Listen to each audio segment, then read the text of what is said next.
අද මේ වීඩියෝ එකෙන් මම ඔයාලට අරගෙන ආවේ ඔයා BOC Flex app එක ඕපන් කරද්දී මෙන්න මේ විදිහට අපිය වෙනවා නම් කොහොමද මේක ෆික්ස් කරගන්නේ කියලා. ඉතින් මේ විදිහට අපිට BOC Flex app එක ඕපන් කරද්දී අපිය වෙන්නේ terms and conditions වලට agree වෙන්න. හරි එහෙනම් අපි යමු අද වීඩියෝ එකට. ඉතින් ඔයා BOC Flex app එක ඕපන් කරද්දී මෙන්න මේ විදිහට අපිය වෙනකොට ඔයාලට කරන්න තියෙන්නේ මේ පහළ තියෙන continue කියන බටන් එක උඩ ටච් කරන්න. ඊට පස්සේ ඔයාලට මෙන්න මේ වගේ ඉන්ටර්ෆේස් එකකට හරි ඊට පස්සේ ඔයාලට බලා ගන්න පුළුවන් මෙතන තියෙනවා terms and conditions කියලා. එතන පහළ තියෙනවා බටන් එකක්. අන්න ඒ බටන් එක ඔයා ටච් කරන්න. accept and continue කියන බටන් එක ටච් කරන්න. ඊට පස්සේ ඔයාලට මෙන්න මේ වගේ ඉන්ටර්ෆේස් එකකට හරි ඉතින් මේ ඉන්ටර්ෆේස් එකේත් ඔයාලට කරන්න තියෙන්නේ මේ පහළම තියෙන accept and continue කියන බටන් එක උඩ ටච් කරන්න. හරි ඊට පස්සේ ඔයාලට මෙන්න මේ වගේ ඉන්ටර්ෆේස් එකකට මෙතෙන්ද ඔයාලට පුළුවන් ඔයාගේ ID type එක select කරගන්න. ඉතින් මම මෙතනදී select කරලා තියෙන්නේ ID card එක.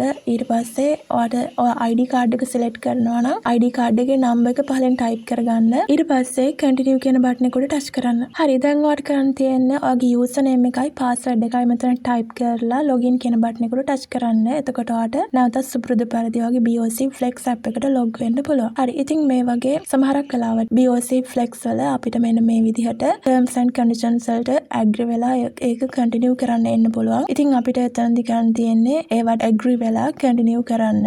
ඊට පස්සේ ඔයාට නැවතත් මේ විදිහට username and password type කරලා ඔයාට ඔයාගේ account එකට log වෙන්න පුළුවන්. හරි. ඉතින් මේ වීඩියෝ එක ඔයාට වැදගත් වුණා කියලා හිතනවා නම් වීඩියෝ එකට like එකක් දාන්න. ඒ වගේම online tech media YouTube channel එකට අලුත් කෙනෙක් නම් channel එක subscribe කරලා ළඟම තියෙන bell button එකත් click කරලා තියාගෙන ඉන්න. හරි එහෙනම් අපි ආයෙමත් අලුත් වීඩියෝ එකකින් හමු වෙමු.